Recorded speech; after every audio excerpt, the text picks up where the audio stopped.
Okay. Good morning, बच्चों. Good morning, all of you. Morning, ma'am. Now we will start the second chapter. The chapter name is Right in the Indian Constitution. It means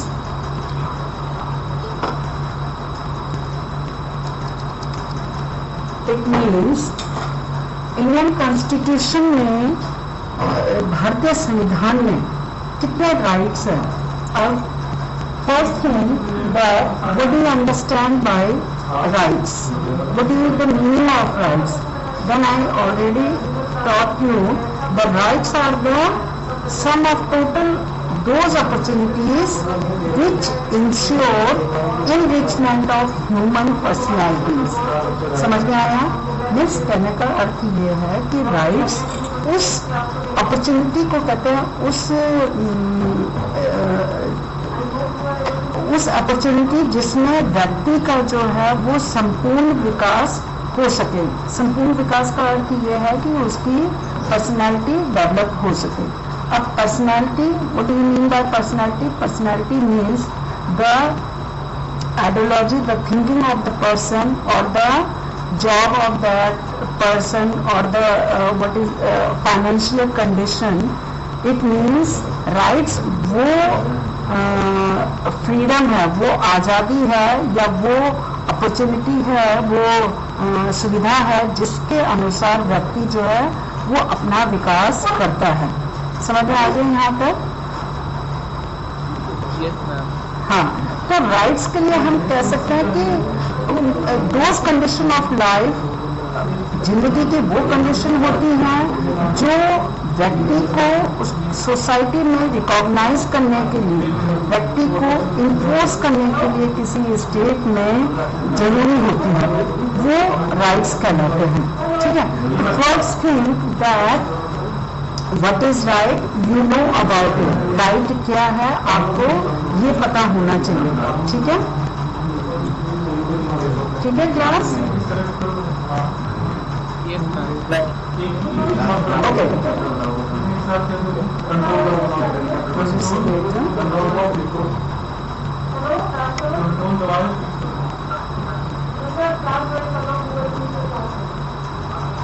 मैं principal ma'am को invite कर रही हूँ. ठीक है.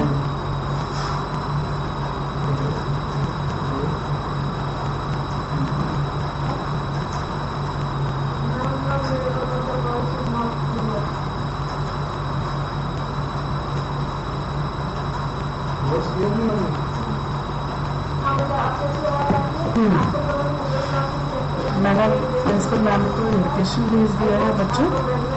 ठीक है. अब मैम आ जाइए. देवांश, सारे बच्चों को एक बार ग्रुप में फिर से बोलो कि मैम भी जुड़ रही है, इसलिए आप लोग सभी जुड़ो, जितना हो सके सभी बच्चे आओ.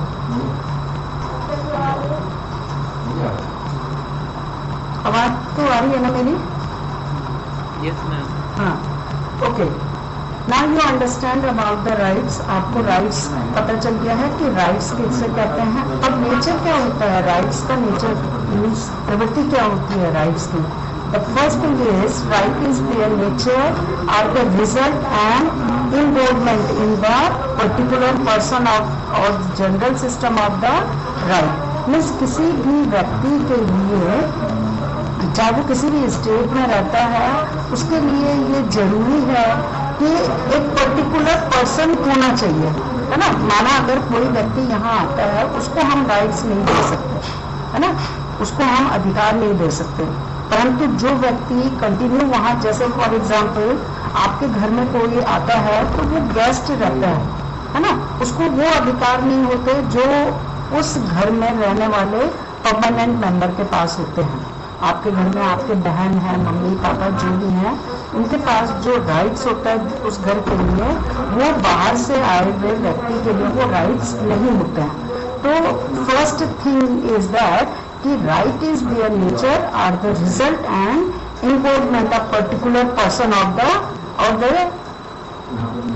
दैट स्टेट और द लॉ बेसिस. मीन्स कानून जो है उसका उसे पालन करना पड़ेगा. कानून को जो है वो उस कानून के वो अंडर आएगा, उसे कानून के अनुसार ही अपने कर्तव्यों को करना पड़ेगा। तो ये पहली चीज होती है राइट्स की, जो नेचर है।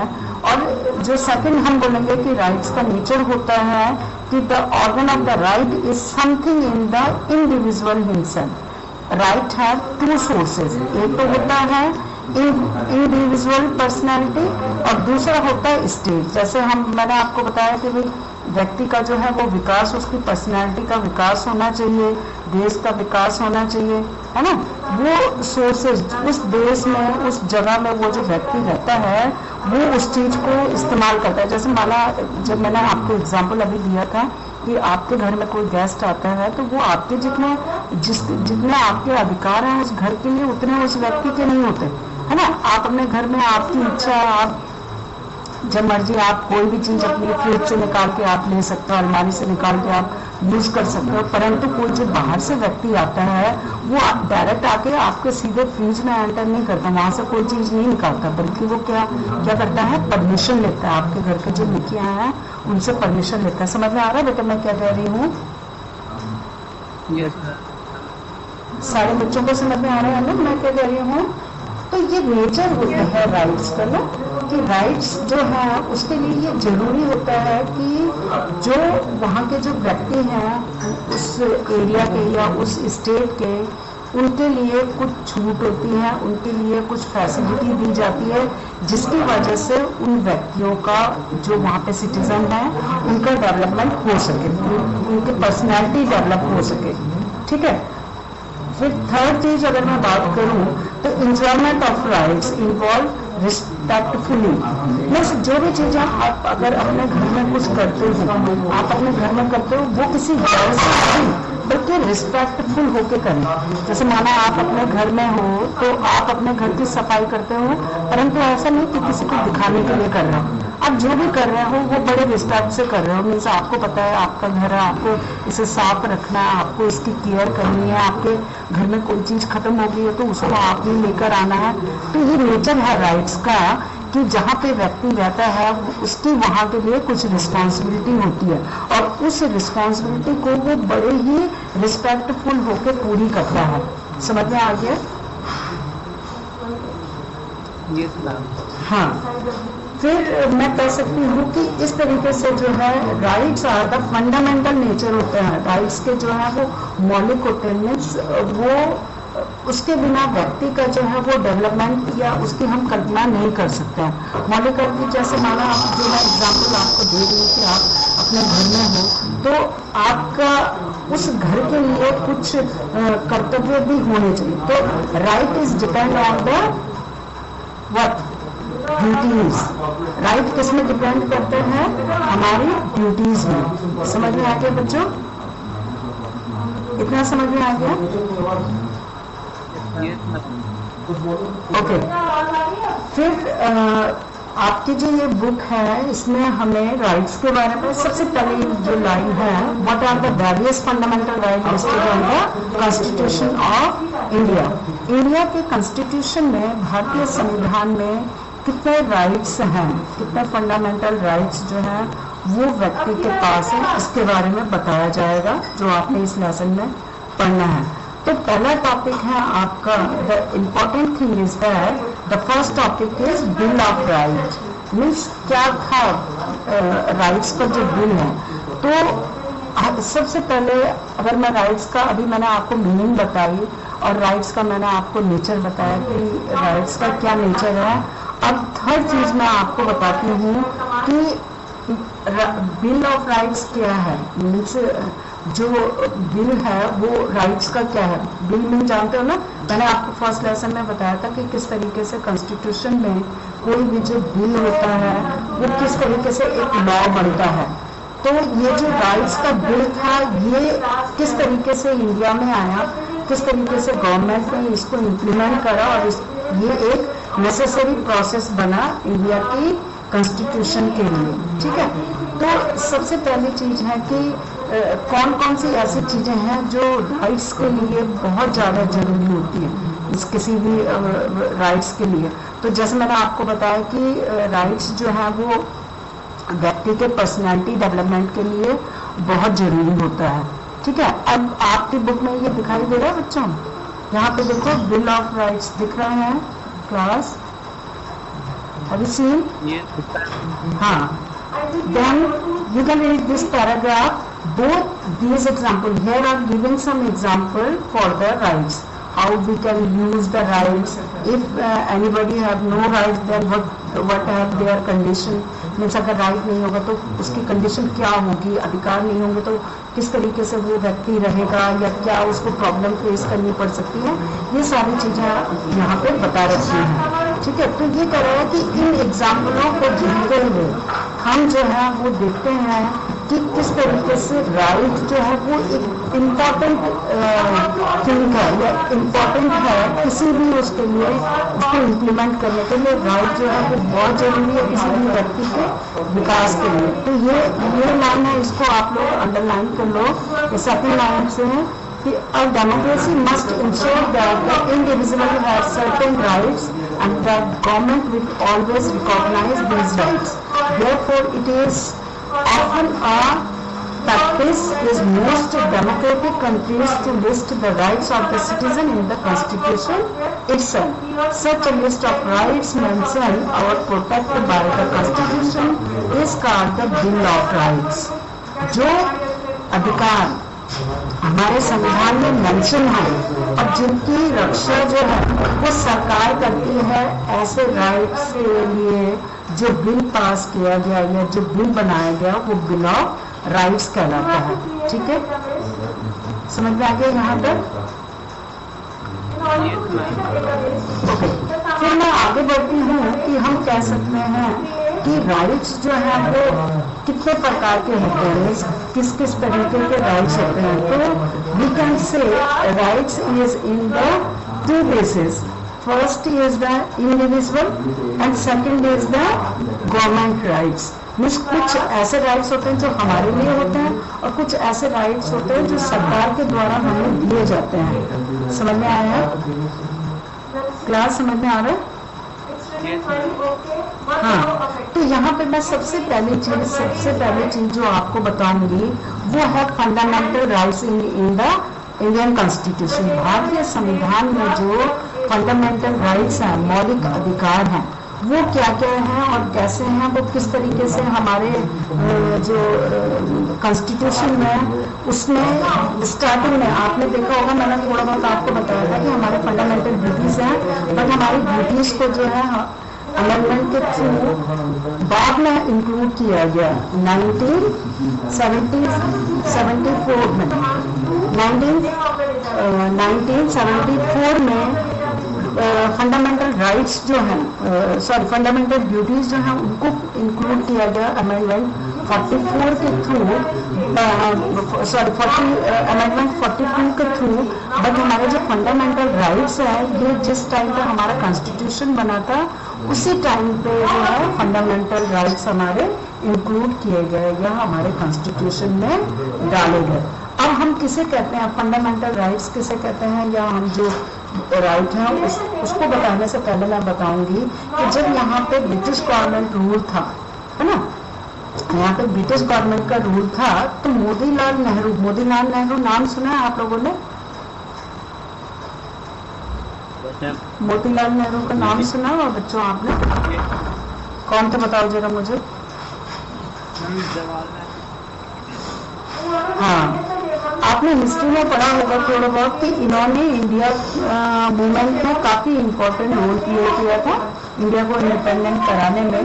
तो इनके द्वारा उस समय डिमांड की गई कि बिल ऑफ राइट्स की बात कही गई और इन्होंने कहा कि व्यक्तियों को कुछ अधिकार मिलने चाहिए, कुछ मौलिक अधिकार सरकार के द्वारा दिए जाने चाहिए ताकि ये व्यक्ति जो है यहाँ के जो इंडिया के पीपल हैं ये अपना डेवलप कर सके, ये फ्री होके जो है रह सके।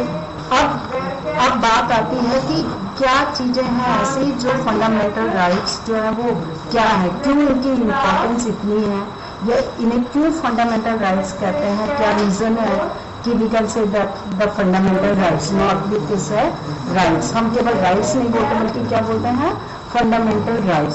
Then the first condition is, first thing is fundamental rights are those basic rights, उस बेसिक राइट्स को कहते हैं which are fundamental in the government of the country, किसी भी देश की जो शासन व्यवस्था है, सरकार है, वो उन फंडामेंटल राइट्स का प्रोटेक्ट करती है। समझ में आ रहा है? यहाँ देखो, ये आपके ये दिखाई दे रहा है बच्चों, class third line, the constitution lists the rights that would be especially protected and called them fundamental rights. The word fundamental suggested that these rights are so important that the constitution has separately listed them and made special provision for their protection. Okay? हमारे constitution में इसके लिए important जो है वो एक list बनाई गई और उसके थ्रू ये फंडामेंटल राइट्स जो है वो हमारे कॉन्स्टिट्यूशन में रखे गए और इनकी सुरक्षा के लिए जो है वो सरकार को कुछ कर्तव्य बताए गए। ठीक है, देखो यहाँ पे नेक्स्ट लाइन है, the fundamental right are so important that the constitution itself ensure that they are not violated by the government. यहाँ तक कि ये जो फंडामेंटल राइट है इनकी इम्पोर्टेंस इतनी है कि कोई भी गवर्नमेंट जो है वो इन्हें वायलेट, ये जो है जो मौलिक अधिकार है, सरकार जो है इन अधिकारों का हनन नहीं कर सकती है। समझ में आया? इनको जो है वो खत्म करने की कोशिश नहीं कर सकती है। ठीक है, इतना समझ में आ गया? हाँ, तो कल मैंने आपको नोट्स बल्कि भेजे भी थे गूगल क्लासरूम में, पढ़े होंगे आप लोगों ने कि मैंने उसमें फंडामेंटल राइट्स की आपको मीनिंग भी बताई थी कि किसे कहते हैं फंडामेंटल राइट्स, है ना। और ये राइट्स जो है फंडामेंटल राइट्स, एक बार मैं दोबारा बोल रही हूँ, आप लोग ध्यान से सुनो सभी, कि fundamental rights are those right which are essential for intellectual, moral और स्पिरिचुअल डेवलपमेंट मीन्स विकास। विकास कितने तरह के होते हैं? डेवलपमेंट 3 टाइप्स के होते हैं। ठीक है, एक होता है इंटेलेक्चुअल, एक होता है मॉरल और एक होता है स्पिरिचुअल। 3 तरह के जो डेवलपमेंट है वो व्यक्ति के होते हैं, किससे? फंडामेंटल राइट से। तो इस वजह से फंडामेंटल राइट जो है ये बहुत इंपॉर्टेंट है। As these rights are fundamental और essential for extent and all around development of individual, they are called the fundamental rights and these instead in part 3 हमारे जो है वो फंडामेंटल राइट जो है वो, जैसे अभी आपको मैंने बताया कि ये गवर्नमेंट के द्वारा भी बंद नहीं किया जाता। समझ में आया? गवर्नमेंट भी इनमें इंटरफेयर नहीं कर सकती है जो हमारी ये फंडामेंटल राइट्स है। ठीक है, बस आवाज आ रही है ना? ओके, अब ऐसी कौन कौन सी चीजें हैं जो फंडामेंटल राइट्स के लिए बहुत जरूरी होती है? तो पहली चीज है the constitution of a state provided them.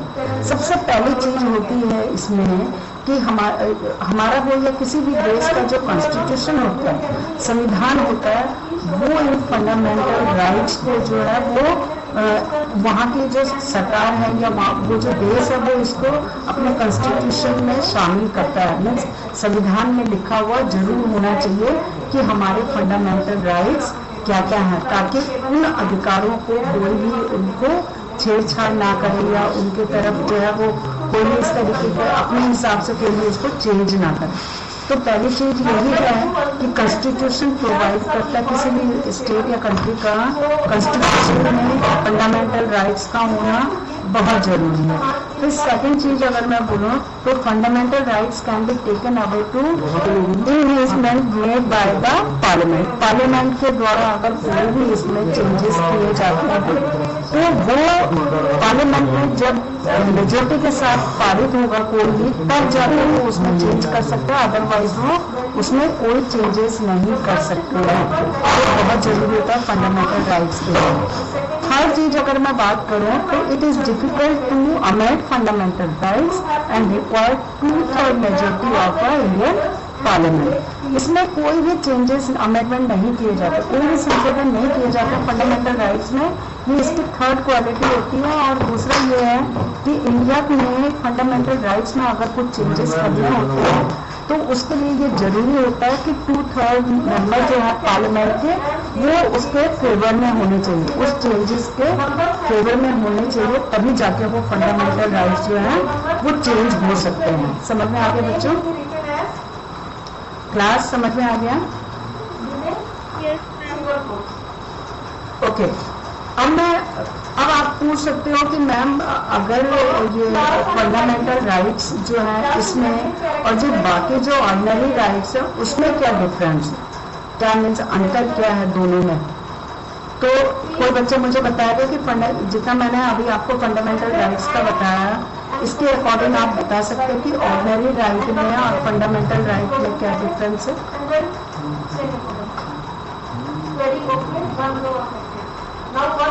हाँ बच्चे, कोई बताएगा? क्लास आवाज आ रही है मेरी?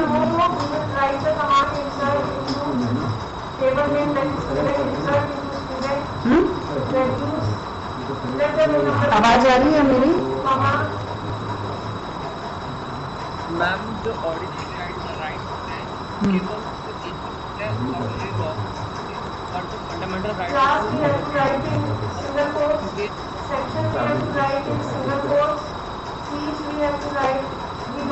आवाज क्लियर नहीं आ रही।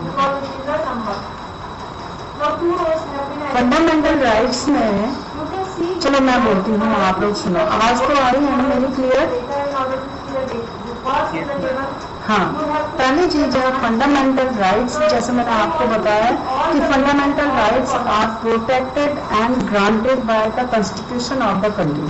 किसी भी कंट्री का कॉन्स्टिट्यूशन जो है, संविधान, उसको प्रोटेक्ट करता है और उसकी गारंटी देता है, उसको ग्रांट करता है, वो उसे फंडामेंटल राइट्स कहते हैं।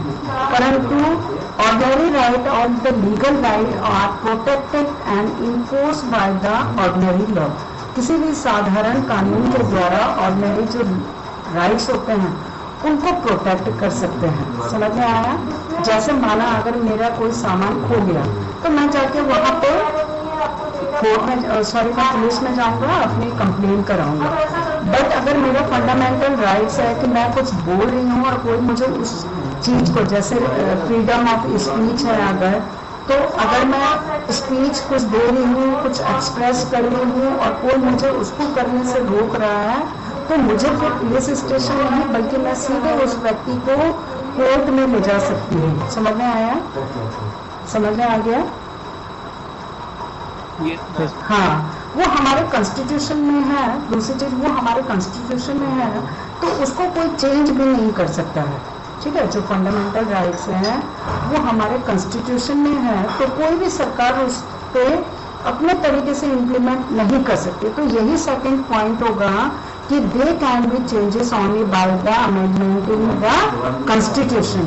केवल कॉन्स्टिट्यूशन पे अमेंडमेंट करने पे ही हमारे मौलिक जो अधिकार है उन पे चेंजेस होंगे।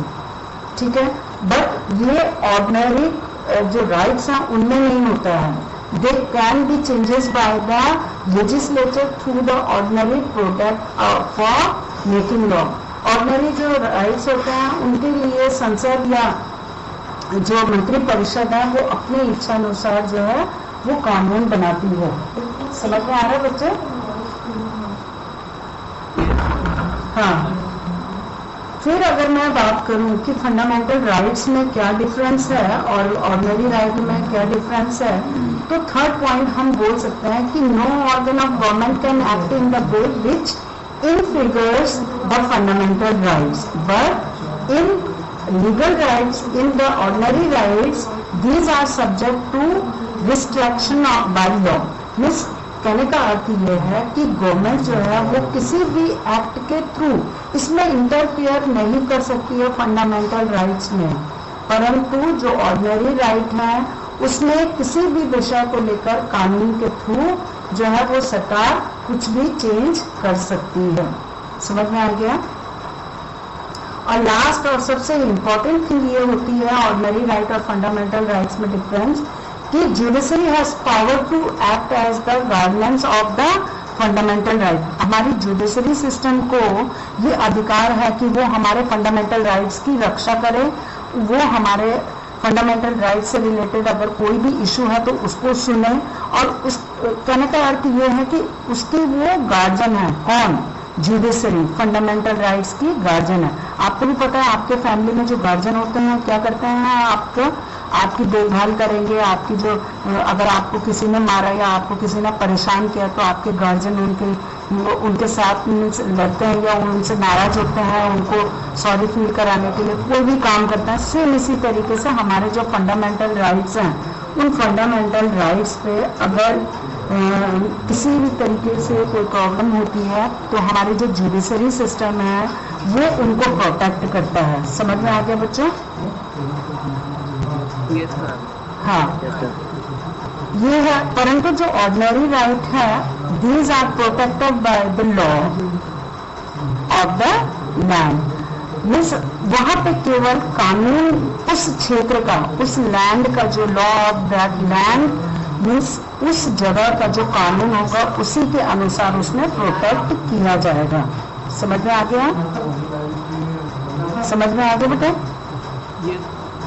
हाँ, अब यही अंतर है हमारे फंडामेंटल राइट्स और ऑर्डिनरी राइट में। हमारे फंडामेंटल राइट्स में और ऑर्डिनरी राइट में यही डिफरेंस है। इतना समझ में आ गया?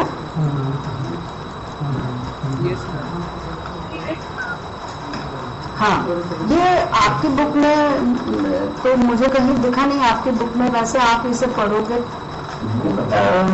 मीन्स तो वैसी है बट पॉइंट में नहीं है। ठीक है, तो मैं कोशिश करूंगी आप लोगों को कि जो गूगल क्लासरूम है आपको इसके दोनों तरीके से, इसके एक तरफ ऑर्डिनरी और एक तरफ फंडामेंटल राइट्स में क्या डिफरेंस है उसको मैं वहां पे आपके लिए पॉइंट्स भेज दूंगी। ठीक है? ठीक है बच्चों?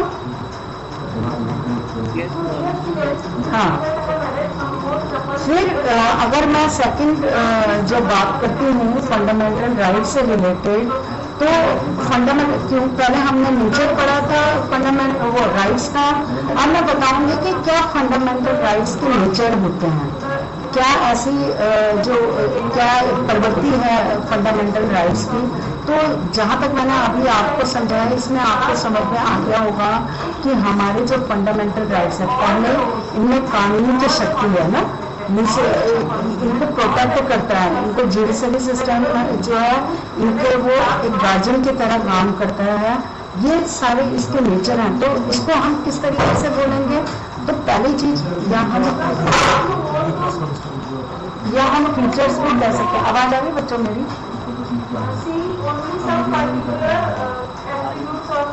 आ रही है ना?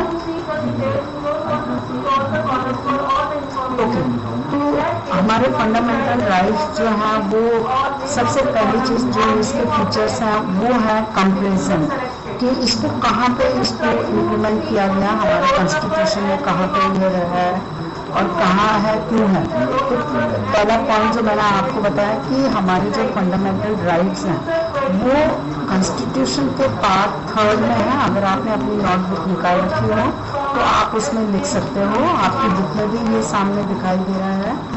Fundamental rights are in part of constitution third part जो हमारे कॉन्स्टिट्यूशन का है उसमें हमारे फंडामेंटल राइट्स दे देते हैं। And these are article 12 to 35। ये आर्टिकल 12 to 35 है।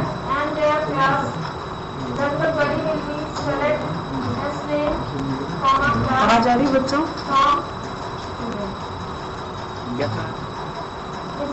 ओके, तो इतना समझ में आ गया कि हमारे कॉन्स्टिट्यूशन में पार्ट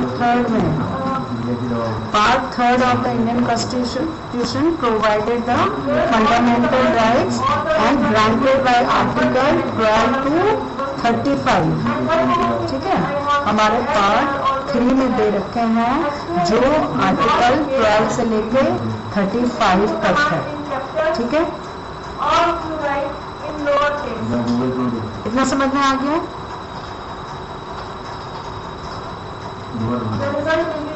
क्लास आगे बढ़ो।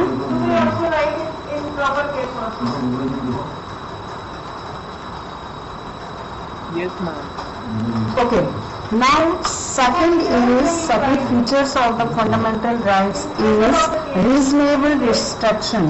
Means इसके जो restriction होते हैं, जो इसमें क्या कहूँगी मैं इसको, जो हमारे फंडामेंटल राइट्स हैं, इसमें कुछ मीन्स पाबंदियां होती हैं ना, वो जो पाबंदियां हैं, जो वो रिस्ट्रिक्शन है, वो बड़े ही सीमित होते हैं, उसमें ज़्यादा रिस्ट्रिक्शन नहीं होते हैं।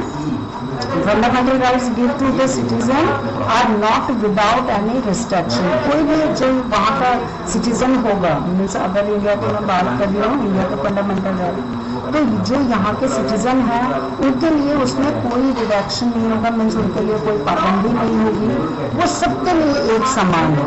ठीक है, ठीक है। वो किसी भी चाहे वो कोई माइनॉरिटी में हो या कोई सोशल में वीक पर्सन हो, किसी भी तरीके का कोई भी भेदभाव नहीं किया जाता, या उसके लिए कोई भी जो है वो अलग से नहीं दिया रहता है कि भाई ये व्यक्ति अमीर है तो इसके लिए इस तरीके से ये पालन करेगा या ऐसा करेगा, ऐसा कोई रिस्ट्रिक्शन नहीं होते हैं। ठीक है। फिर तीसरी चीज है निगेटिव है फंडामेंटल राइट्स।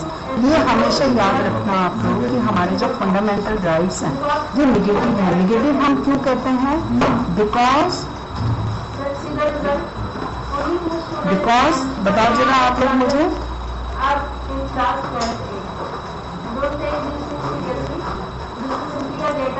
तो मुझे बताएगा कि निगेटिव हम क्यों कहते हैं फंडामेंटल राइट्स को बेटे?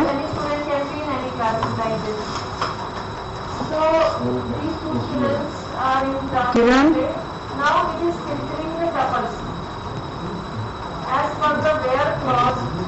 किरण,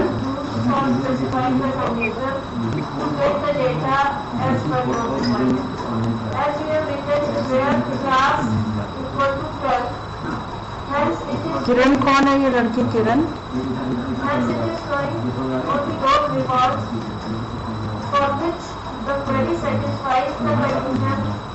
बताओ मुझे, कोई बताएगा मैंने निगेटिव क्यों कहा?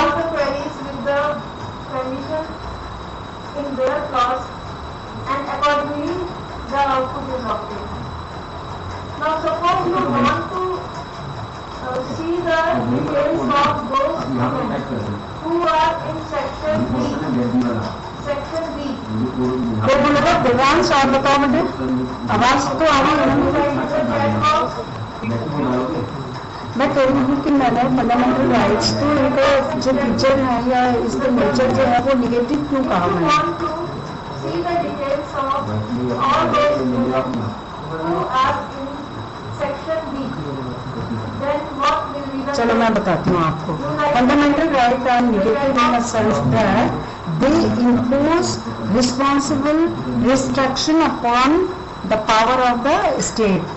जो स्टेट है, जो सरकार है, उसकी पावर को ये कुछ पाबंदियां लगाती हैं, कुछ करने से मना करती हैं, कुछ रिस्ट्रिक्शन है स्टेट के लिए, इस वजह से इसको निगेटिव कहा जाता है। मीन्स ये क्या करती है? व्यक्तियों के अधिकारों की रक्षा करती है फंडामेंटल राइट्स। समझ में आ रहा है? तो ये कहती है कि किसी भी व्यक्ति के अधिकार जो हैं, उन अधिकारों के लिए सरकार को अपने कुछ नियम कानून जो हैं वो कम करने पड़ेंगे, सरकार पे कुछ पाबंदियां हैं, तो इस वजह से हम इसको निगेटिव कहते हैं। समझ में आ गया बच्चों इतना? हाँ, इस वजह से इसे निगेटिव कहा जाता है कि ये सरकार को रोकती है, सरकार को या किसी भी व्यक्ति को। जैसे माना अगर मैंने आपको एक एग्जाम्पल दिया कि फ्रीडम है स्पीच की, तो स्पीच के लिए आप बोल रहे हैं और आपको कोई रोक रहा है ना, उस रोकने, अगर कोई रोक रहा है आप, तो आप उसके खिलाफ क्या करोगे? कोर्ट में आप जा सकते हो, चाहे आप हाई कोर्ट में जाओ, आप सुप्रीम कोर्ट में जाओ। तो इस तरीके से हम कह सकते हैं कि फंडामेंटल राइट्स जो हैं वो निगेटिव हैं। ठीक है। फिर इसका नेक्स्ट जो हम इसका जो नेचर है फंडामेंटल राइट्स का, वो है इसमें जुडिस्केबल है। ये मैंने आपको पहले भी बताया अभी कि फंडामेंटल राइट के पीछे जो है वो न्यायिक शक्ति है, अदालत है इसके पीछे। न्याय व्यवस्था है, सुप्रीम कोर्ट इसका प्रोटेक्शन करता है, हाई कोर्ट इसका प्रोटेक्शन करता है। तो इसके थ्रू हमारे जो फंडामेंटल राइट है, इसमें मैं अभी आगे आपको बताऊंगी कि आर्टिकल 32 कहता है, आर्टिकल कॉन्स्टिट्यूशन रेमेडीज का कुछ रीड्स हैं उनको निकाला जाता है, उन रीड्स के द्वारा जो है वो कोर्ट हमारे अधिकारों की रक्षा करता है। इतना समझ में आ गया बच्चों?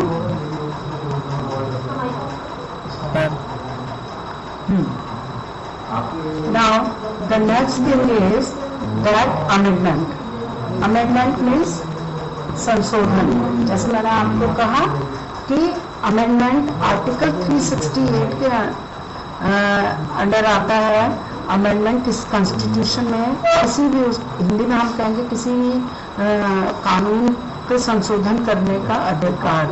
तो इसके थ्रू जो है वो कॉन्स्टिट्यूशन में अमेंडमेंट किए जाते हैं, संविधान में संशोधन किए जाते हैं, आर्टिकल 368। तो आर्टिकल 368 में क्या कर रखा है, ये अमेंडमेंट जो है हमारे कॉन्स्टिट्यूशन में है, बट ये फंडामेंटल राइट्स को में कटौती नहीं कर सकते। ठीक है। और इसका लास्ट पॉइंट होगा कि सुप्रीम सेशन नहीं, सुप्रीम है जो हमारे फंडामेंटल राइट्स हैं, इसके ऊपर कुछ भी नहीं है। हाई कोर्ट या सुप्रीम कोर्ट इनकी रक्षा कर रहा है, इनको हम चेंज नहीं कर सकते हैं। ठीक है। सब लोगों के लिए ये एक समान है, ये किसी भी व्यक्ति के लिए कोई रिस्ट्रिक्शन नहीं देता है, ये गवर्नमेंट को कुछ काम करने से रोकता है। इस तरीके से हम कह सकते हैं कि इतनी सारी चीजें जो हैं ये फंडामेंटल राइट्स की क्या है, नेचर है। ये समझ में आ गया बेटा इतना?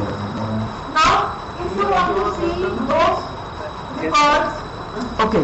अब मैं बात करूंगी कि हमारे जो फंडामेंटल राइट्स हैं हमारे कॉन्स्टिट्यूशन में ये कब अडॉप्ट किए गए, कब इसको हमारे कॉन्स्टिट्यूशन में अपनाया गया। तो हमारे कॉन्स्टिट्यूशन में जिस टाइम पे कॉन्स्टिट्यूशन बन रहा था उसी टाइम पे फंडामेंटल राइट जो है वो अपनाया गया। और ये हमारे पार्ट 3 में, जैसे मैंने आपको बताया था, पार्ट 3 में है।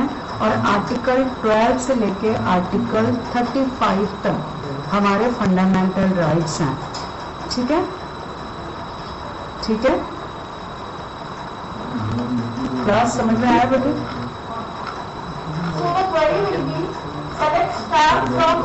अब देखो आप लोग, इसमें आपकी बुक में भी दे रखे हैं, मैं अभी दिखाती हूँ आपको।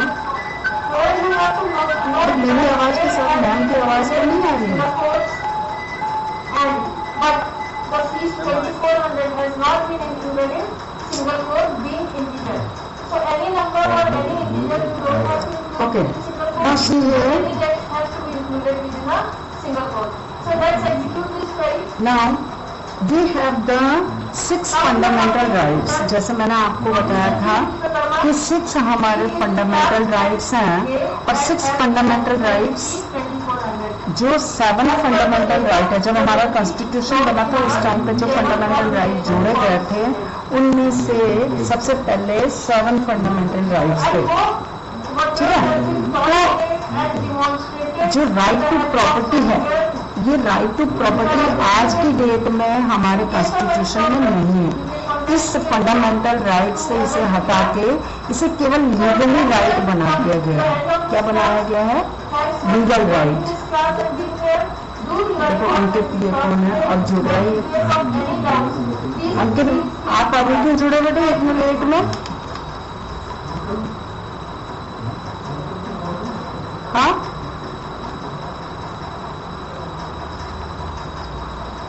Okay class. तो आप लोग नोट भी करते रहो बेटे, जो मैं आपको बता रही हूँ ना इसको आप अपनी नोटबुक में लिखो, आप लोग जो मैं एक्सप्लेन कर रही हूँ। देखो यहाँ पे सबसे पहला है हमारा fundamental right is right to equality, समानता का अधिकार जिसे हम कहते हैं। ठीक है। समानता का अधिकार दिखाई दे रहा है आपको? मैम ये हमारे जो है जो राइट टू इक्वालिटी है, ये जो है 4 पार्ट में बटी हुई है। ठीक है। सबसे पहले देखो आपके इसमें भी है सबसे पहले है इक्वालिटी बिफोर लॉ, आर्टिकल 14। आप इसे लिखो, आर्टिकल इसके आपने नोटबुक खोल रखी है तो आप इसमें लिखो इक्वालिटी बिफोर लॉ, आर्टिकल 14 के अंदर आता है ये। इसका अर्थ हो गया, ये कहता है कि कानून के समक्ष सभी व्यक्ति एक समान होंगे। लिख दिया बेटे आपने, क्लास लिख दिया आपने? Okay, now next is article 15, prohibition of discrimination. Means किसी भी व्यक्ति को, जो कोई भी व्यक्ति है, उसके लिए अलग से कोई उसकी पदवी या उसके ऐसे कोई उसका वो नहीं होगा, उस अलग से एक उसको कास्ट या बर्थ, इसके अकॉर्डिंग कोई भी भेदभाव नहीं किया जाएगा। कास्ट हो गया, बर्थ हो गया, बर्थ प्लेस हो गया, रीजन हो गया, इसके अकॉर्डिंग कोई भेदभाव नहीं किया जाएगा। सब क्या होंगे, एक समान होंगे, चाहे वो किसी भी स्टेट में पैदा हो, किसी भी जगह हो, अमीर हो, गरीब हो, वो सारे के सारे एक समान है। ठीक है, क्लास आवाज आ रही है? पर इसमें जो है 2 पॉइंट्स जो है इस आर्टिकल के, हम अपवाद भी कह सकते हैं, एक्सपेक्टेशन भी कह सकते हैं इसको आर्टिकल 15 के अकॉर्डिंग, कि यहाँ पे special provision can be made for women and children. बच्चों के लिए और वुमेन के लिए जो है कुछ स्पेशल प्रोविजन दे रखे हैं। कुछ जो बच्चे हैं या जो औरतें हैं उनके लिए अलग से आरक्षण या रिजर्वेशन दे रखा है। फिर सेकंड बात मैं बोलूँ तो आपको पता ही है कि special provision made by for upliftment of SC and ST या सोशल या एजुकेशनल बैकग्राउंड क्लासेस। मीन्स जो SC ST हैं या सोशल जो वीक हैं या एजुकेशनल है, एजुकेशनली उनको कुछ जो है वो प्रॉब्लम है, ऐसे जो बैकवर्ड क्लासें हैं इनके लिए भी स्पेशल प्रोविजन दे रखा है। तो आर्टिकल 15 कहता है कि जाति, लिंग और भाषा के आधार पर किसी के साथ भी भेदभाव नहीं किया जाएगा, सभी एक समान है। तो एक समान है, परंतु औरत और बच्चे इनके लिए कुछ अलग से प्रोविजन दे रखे हैं। और सेम इसी तरीके से SC ST जो सोशल बैकग्राउंड जो है उनके लिए भी अलग से कुछ प्रोविजन दे रखे हैं। ठीक है, अलग से उन्हें कुछ अधिकार दे रखे हैं, कुछ रिजर्वेशन दे रखा है। इतना समझ में आ गया बच्चे? हाँ, नाउ दिस 16 आर्टिकल 16 है इक्वालिटी ऑफ अपॉर्चुनिटी। मीन्स सभी लोगों को जो है वो एक समान के अवसर है। किसी के लिए ऐसा नहीं है कि किसी के लिए ज़्यादा जो है वो जॉब के लिए या किसी चीज़ के लिए इस तरीके की अपॉर्चुनिटी मिले, तो एक समान है। तो आर्टिकल 16 हमारा कहता है कि सभी के लिए जो अपॉर्चुनिटी है वो इक्वल है। ठीक है, अब इक्वल कैसे है आप कह सकते हो, the matter of public employment, जो भी जो सरकार के कोई भी जो जॉब की अपॉर्चुनिटी है उसमें सभी लोगों को एक समान से सुविधा दी जाएगी। परंतु इसमें सबसे आपकी आवाज भी आ रही है मैम, बच्चे लगे हुए कि मैम की आवाज है। ठीक है बेटा, अगर इसमें मैं अपॉर्चुनिटी की इक्वालिटी की बात करूं तो इसमें जो रिस्ट्रिक्शन है वो 3 है। जैसे आपको पता है कि भाई SC ST के लिए रिजर्वेशन होता है, OBC के लिए रिजर्वेशन होता है ना। फिर अगर कोई स्टेट है वो अपने यहाँ अपने स्टेट के लोगों के लिए कुछ रिजर्वेशन दे देती है, तो इस तरीके से कुछ इसमें रिजर्वेशन हो सकते हैं। यहाँ पे आप हाई कोर्ट या सुप्रीम कोर्ट नहीं जा सकते कि भाई अफसर की समानता है तो मुझे तो मिली नहीं अपॉर्चुनिटी, मुझे मिली ही नहीं, है ना। तो ये थोड़ा इसमें ये डील है कि भाई इन लोगों के लिए जो उस स्टेट के हैं उनके लिए कुछ सुविधाएं जो है वो अलग से सरकार जो है वो इम्प्लीमेंट करती है। फिर है इसमें आर्टिकल 17 जो बहुत इम्पोर्टेंट है, अनटचेबिलिटी। ये आपने सुना होगा आर्टिकल कई बार कि किसी के लिए भी जो है वो ऊंच नीच नहीं समझी जाएगी कि मैं सब ये जो व्यक्ति है ये अलग है करके ये समाज से अलग रहेगा, ये इस तरीके के जो भी चीजें हैं वो नहीं होंगी। तो आर्टिकल 17 जो है वो अनटचेबिलिटी के लिए ऑब्लाइज है। ठीक है, समझ में आ गया बच्चों? हाँ, और फिर आर्टिकल 18 जो है वो ऑब्लाइजेशन ऑफ टाइटल्स है। जो भी टाइटल्स वगैरह होते हैं किसी के लिए अलग से कोई टाइटल नहीं होगा। जैसे पहले हम कहते थे ना कि ब्रिटिश गवर्नमेंट के टाइम पे किसी के नाम के आगे सर लगता था, किसी के नाम के आगे लॉर्ड, किसी के नाम के आगे जो है वो मीन्स अलग अलग जैसे टाइटल रहते थे, ऐसे टाइटल नहीं रहेंगे। केवल जो देश जो टाइटल देगा केवल वही टाइटल होंगे। और जैसे मिलिट्री के होते हैं ना, एकेडमिक के होते हैं, जैसे प्रोफेसर है कोई तो प्रोफेसर, फिर उसके आगे जो उसका नाम होगा, या कोई टीचर है तो उसके आगे सर या मैम। इसके अंकित भाई आप अपना स्पीकर बंद करो, आवाज तो आ रही है ना मेरी?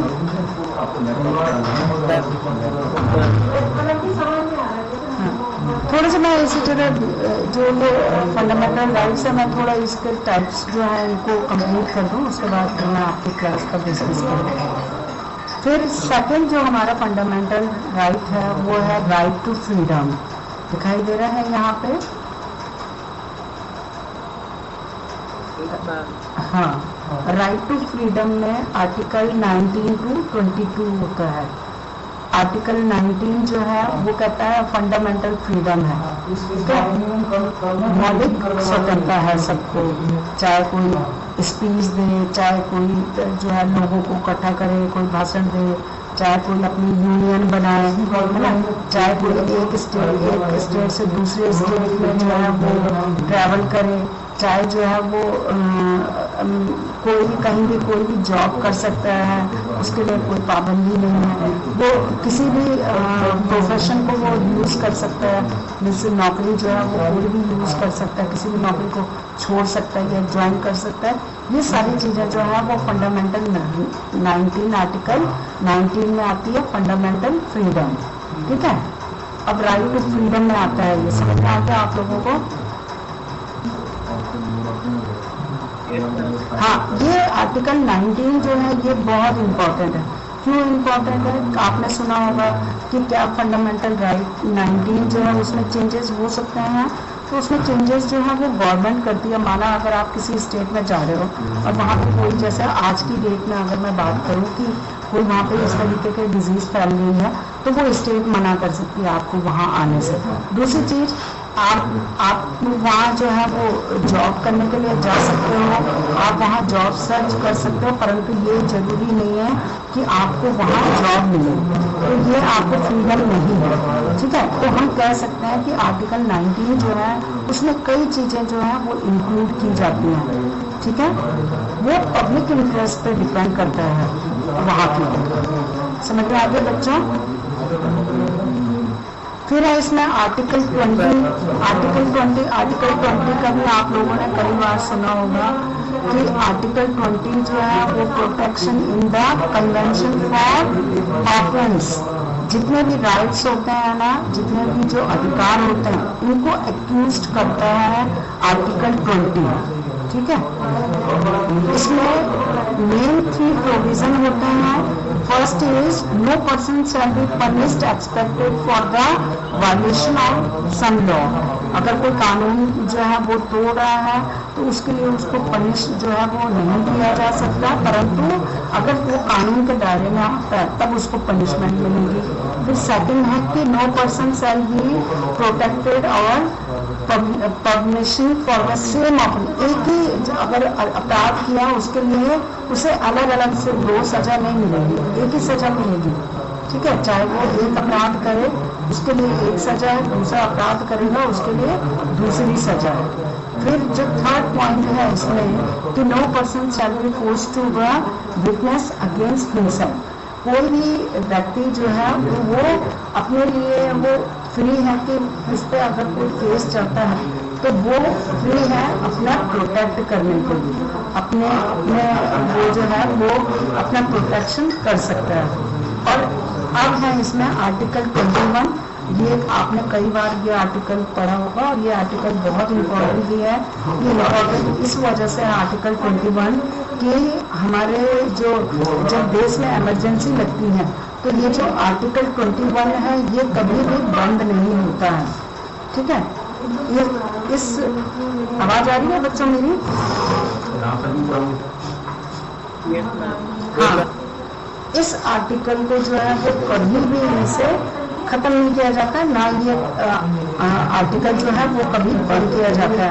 अगर देश में इमरजेंसी लग गई तब भी ये आर्टिकल जो है वो चलता है। तो ये आर्टिकल क्या है? ये है right to life and personal liberty. किसी भी व्यक्ति में इमरजेंसी लगी हुई है, देश में आपात लगा हुआ है या राज्य में आपातकालीन लगा हुआ है, तो कोई भी व्यक्ति जो है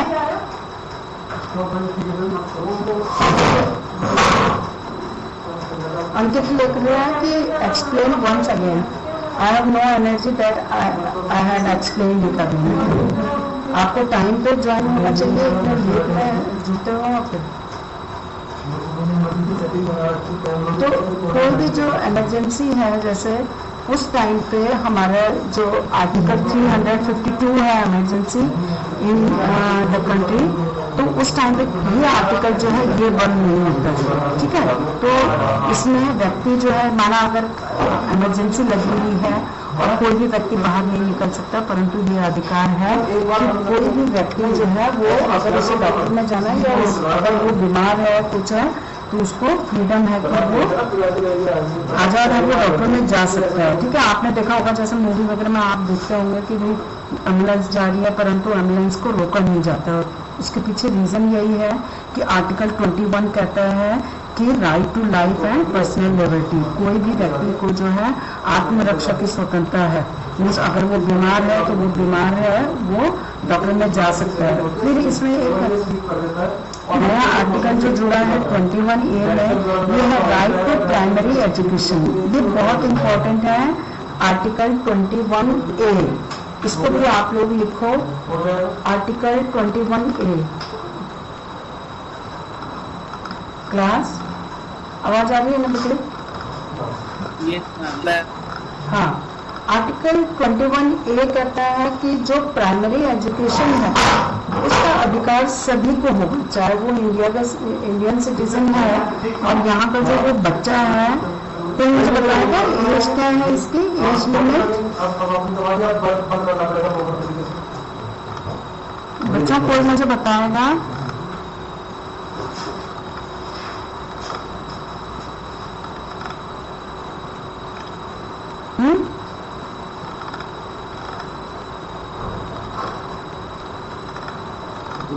मैं बताती हूँ, ये है एज 6 to 14 ईयर्स तक। ठीक है, हमारा कॉन्स्टिट्यूशन कहता है। और ये अमेंडमेंट आप बोलोगे कि मैम ये 21A कहाँ से आ गया, अभी तक तो आगे सही चल रहे थे, अब ये 21A क्यों आ गया? तो 21A जो है वो अमेंडमेंट 86 के थ्रू हमारे कॉन्स्टिट्यूशन में शामिल किया गया, बाद में ये शामिल किया गया और इसके थ्रू ये प्रोविजन है, इसमें ये प्रोवाइड करा कि free and compulsory education to all children of the age of 6 to 14 years. जितने भी बच्चे 6 से 14 साल के हैं उनको सरकार जो है वो फ्री में एजुकेशन देगी। उस एजुकेशन पे सरकार कोई भी बाउंडेशन नहीं लगाएगी, उनसे कोई फीस चार्ज नहीं लेगी। तो ये है आर्टिकल 21A और अमेंडमेंट। कोई बताओ अभी क्या बोला मैंने? अमेंडमेंट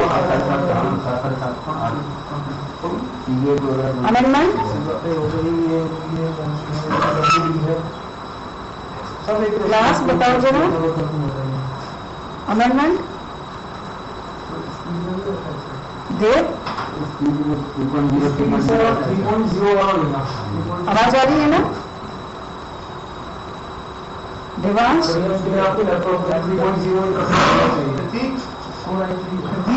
आजकल मोबाइल कौन देवांश आवाज आ रही है बेटा?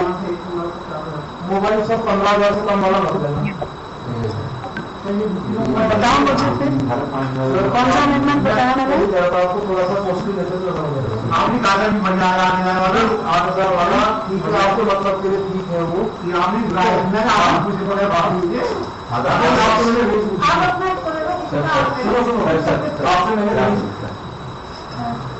ये है अमेंडमेंट 86, ठीक है। अमेंडमेंट 86 जो है इसके थ्रू जितने भी 6 से 14 ईयर्स तक के बच्चे हैं उनके लिए फ्री एजुकेशन प्रोवाइड लेने का अधिकार है, वो फ्री एजुकेशन ले सकते हैं, ठीक है। तो आपने देखा होगा आपके स्कूल में भी जैसे RTI होता है ना, राइट टू एजुकेशन, तो वो यही है आर्टिकल 21A, याद रहेगा सबको? ओके, तो अब मैं इसको काफ़ी टाइम हो गया है, आप लोग भी जो है वो फेडअप हो चुके होंगे थोड़ा, तो इतना जितना मैंने आज आपको एक्सप्लेन करा, इतने में कोई प्रॉब्लम आपको कुछ क्वेश्चन करना हो, कोई क्वेरी हो आपकी, आप लोग पूछ सकते हो मुझसे। कोई बच्चा?